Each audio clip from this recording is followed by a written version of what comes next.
ప్రజాప్రతినిధులకు, అధికారులకు, మిత్రులకు, శ్రేయోభిలాషులకు, తొలి వార్త ప్రేక్షకులకు ముందుగా నూతన సంవత్సర శుభాకాంక్షలు. 2024 సంవత్సరంలో తొలి వార్త ప్రేక్షకులందరికీ ఆయురారోగ్యాలతో, అష్టైశ్వర్యాలతో కలిగించాలని మనస్ఫూర్తిగా భగవంతుని వేడుకుంటూ మీ తొలి వార్త news channel CEO Ramesh Yadav.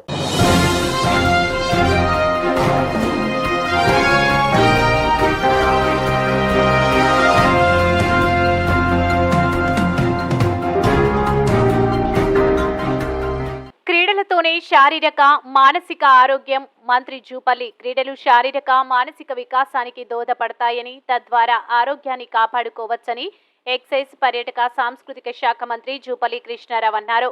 ఆదివారం పాన్గల్ మండలం కేతేపల్లి గ్రామంలో నేషనల్ లెవెల్ మహిళా పురుషుల నెట్ వాలీబాల్ ఛాంపియన్షిప్ టోర్నీని మంత్రి జూపల్లి ప్రారంభించారు. క్రీడాకారులను పరిచయ కార్యక్రమంలో పాల్గొని వారితో కలిసి కాసేపు వాలీబాల్ ఆడి ఉత్సాహం నింపారు. అనంతరం మంత్రి మాట్లాడుతూ మారిన సమాజంతో పాటు క్రీడా పోటీల్లో పాల్గొనే వారి సంఖ్య తగ్గిపోయి సెల్ ఫోన్లకు అతుక్కుపోయి అనారోగ్య పాలవుతున్నారన్నారు. ఆహారపు అలవాట్లు మారిపోవడం వల్ల పలు ఆరోగ్య సమస్యలు తలెత్తుతున్నాయని పేర్కొన్నారు. ఈ నేపథ్యంలో ఆరోగ్యాలను కాపాడుకునేందుకు క్రీడలు, వాకింగ్, వ్యాయామం తదితరాలు అలవర్చుకోవాలని సూచించారు. ఆరోగ్యంగా ఉంటే దేన్నైనా సాధించవచ్చని తెలిపారు. ఫిట్నెస్ ఉన్నవారికి స్థానిక ఎన్నికల్లో పోటీ పడే అభ్యర్థులకు టికెట్ కేటాయిస్తామని చెప్పడంతో సభలు నవ్వులు విరిశాయి.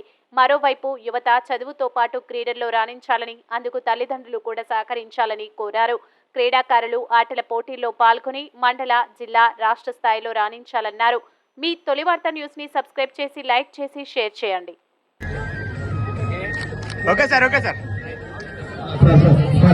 సంక్రాంతి పండుగ శుభాకాంక్షలు తెలియజేస్తా ఉన్నా. ఈ కార్యక్రమాన్ని నిర్వహిస్తున్నటువంటి కార్యనిర్వాహక కమిటీ సభ్యులందరూ కూడా ప్రత్యేకంగా ధన్యవాదాలు తెలియజేస్తా ఉన్నా. అందరూ హృదయపూర్వకంగా అభినందిస్తా ఉన్నా. ఎందుకంటే ఈ ఆటలు, పాటలు అనేవి కూడా చదువుతో పాటుగా కొనసాగాల్సిన అవసరం ఉంది. అత్యంత అవసరం. ముఖ్యంగా ఈనాడు ఉన్నటువంటి సామాజిక పరిస్థితుల్లో, ఈనాడు ఉన్నటువంటి సెల్ ఫోన్లు, వాట్సాప్లు, టీవీలు, అదేంటి బెల్ట్ షాపులు ఉన్న సందర్భంలో ఆహ్లాదకరం ఉండాలంటే, మైండ్ యాక్టివ్ ఉండాలన్నా, శరీరం యాక్టివ్ ఉండాలన్నా చదువు ఎంత ముఖ్యమో, ఆ చదువు మైండ్కి ఎక్కాలంటే ఆటపాటలు కూడా అవసరం కాబట్టి, ఆరోగ్యం ఉండాలి కాబట్టి మీ అందరికీ దీన్ని తప్పకుండా ప్రతి గ్రామంలో, ప్రతి సందర్భంలో, పండుగలప్పుడే కాదు, పండుగలు ఉన్నా లేకున్నా ప్రతిరోజు నిత్యం ఏదో ఒక రకమైనటువంటి ఆటపాటలు ఉండాలి. ఆడండి అని అంటే ఇక్కడ మాట్లాడితే సార్ మాకు గ్రౌండ్ లేదు అంటారు. గ్రౌండ్ లేనంత మాత్రాన గ్రౌండ్ లేదని మీ ఆరోగ్యం బాగుంటుందా? మనిషి శరీరం కూడా మిషనే కదా. ఇది మిషన్ గ్రీస్ చేయాలను, మనిషి గ్రీస్ అయ్యిందంటే ఇది ఆటపాటలు. ఏది లేకపోతే రోడ్డు పట్టుకొని ఉరకండి, ఎగరండి, దుంకండి, బైసికల్ చేయండి, ఉట్బడి మీరు చేస్తలేకుండా గతంలో. అందుకని ఈరోజు నేను ప్రత్యేకంగా ఎక్కడ చెప్తా ఉంటా, ఇలా హాస్పిటళ్ళు కిటకిటలు ఆడుతూ ఉంటాయి. మొదటి సినిమా గీన హీరోలు వస్తే కిటకిటలతో పట్టకుండా ఒకరి మీద దుంకుడు పెట్టిగా తీసుకుంటారు. ఇలా ఏ హాస్పిటల్ పోయినా డాక్టర్ సార్ బాధపడదు. మీరు కూడా ఏ హాస్పిటల్ అయినా కిటికీలు అంటారు. ఏం కర్మ? రోజుకు ఒక గంట మనది కాదండి, 100 సంవత్సరాల జీవితం మనదే. ఒక గంట మనది కాదండి. ₹1 ఖర్చు కాదు.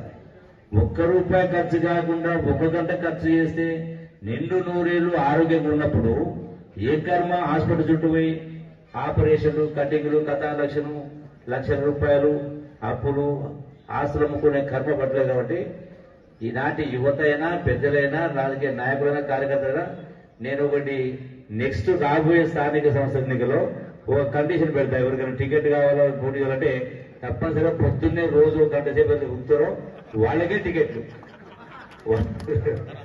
కాబట్టి డెఫినెట్ గా అంటే అలవాట్లు కూడా ఒక పాయింట్, ఒక క్యారెక్టర్, ఒక మార్క్ అది దేవుళ్ళు కూడా చెప్పి తెలియజేస్తూ ఇక్కడ విచ్చేసినటువంటి ఇప్పటికే పాపం అలా ఆడడానికి రెడీగా ఉంటే వీళ్ళేందే ఊకదప్పుడు ఉపన్యాసం తెలుపుకోవచ్చు. కాబట్టి ఎక్కువ మంది విశ్లేషించి కూడా మరొకసారి మీ అందరిని అభినందిస్తూ ఈ కార్యక్రమం ఏర్పడినటువంటి ఈ యొక్క నిర్వాహకులను మరొకసారి అభినందిస్తూ పేరు చెప్పినందుకు మన్నించవలసిందిగా కోరుకుంటూ చాలా మంది ఉన్నారు కాబట్టి ఎక్కడ మిస్ అయిన మీద బాధపడ్డారు కాబట్టి డాక్టర్ శ్రీనివాస్ రెడ్డి గారు కూడా అనేదా బాగా కోరుకుంటూ అట్లాగే మా కామ్రేడ్స్ కానీ మా బ్రహ్మం కానీ అందరూ కూడా రాము టోటల్ అందరూ నర్సువాడి గారు గడ్డ పెంచినట్టుంది. ఓకే, అందరూ నమస్కారం. Thank you one and all. మా పోలీసు మిత్రులు కూడా నమస్కారం తెలుపుతున్నాయి. అయ్యో మాది బాలసాగర్ పైకి రా.